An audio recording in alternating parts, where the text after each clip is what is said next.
Morning guys and girls, Mitch the bushcraft here. I've been getting a lot of questions on social media and on YouTube about the items I carry. Let's have a look at them.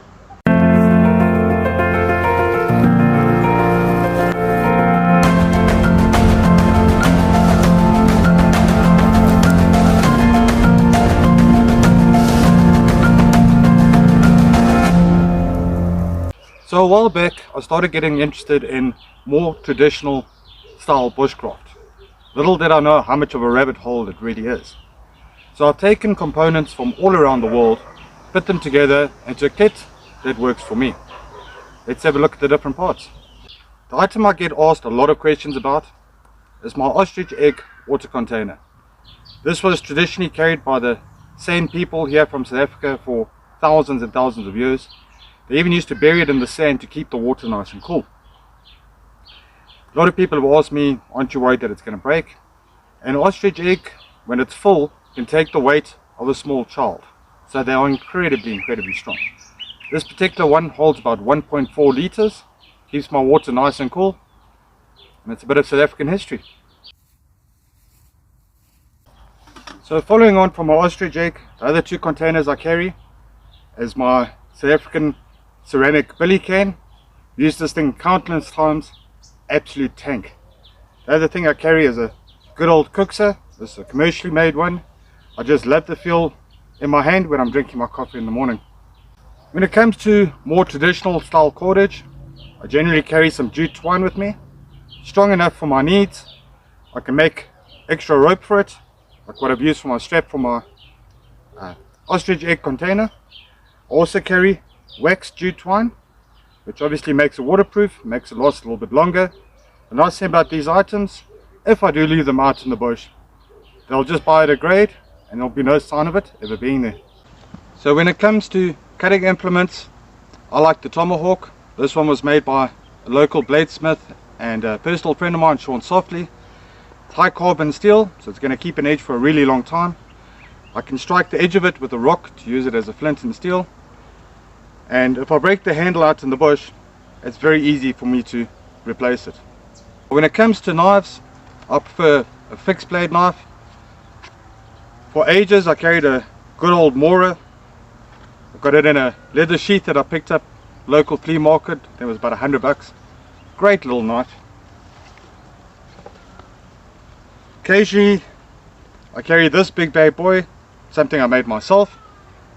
Fantastic knife. Makes a good chopper, but on the fine work, not so great. So on the search for a more traditional style knife, Joshua from Primal Edge sent me this Puko style knife. This one, the tang runs all the way through to the edge of the handle. Very nicely made, and I've fallen in love with this thing. I've been using it probably for about 2 months now out in the bush. Putting it through its paces, everything from cooking prep work through to making traps. Really nice piece of kit.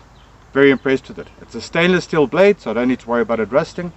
It's got a 90-degree spine, so I can use it to strike my ferro rod if I need to. And a traditional leather and wood sheath. Now with knives, you always have to do a little bit of maintenance. They always say sharpen once and then strop. So I also carry a little strop on a wooden block, also from Primal Edge. So every time I finish with my knife, sitting around the fire at night, I can clean up that edge, make sure that it's good to go for the next day.